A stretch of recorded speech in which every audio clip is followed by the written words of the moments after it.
Friend, Infosys के share में जो भी लॉन्ग टर्म इन्वेस्टर है उसके लिए आज पॉजिटिव न्यूज़ निकल कर आ रही, क्योंकि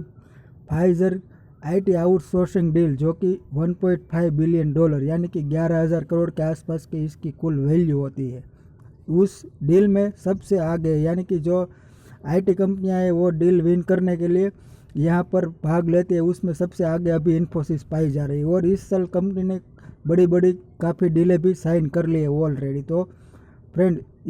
ये डील अगर साइन होती है, और अभी तो इसका टाइम पीरियड नहीं आया, मगर हम 5 साल की डील मानकर चले तो हर साल 2,000 करोड़ से ज़्यादा की रेवेन्यू में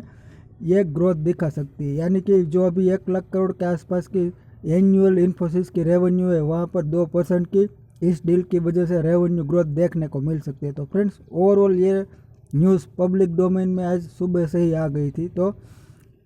शेयर भी थोड़ा बहुत पॉजिटिव रिएक्ट कर रहा था। तो लॉन्ग टर्म में इस डील का बेनिफिट इस कंपनी को डेफिनेटली मिलता हुआ दिखाई देता है, अगर ये डील इन्फोसिस हस्तगत करती है तो।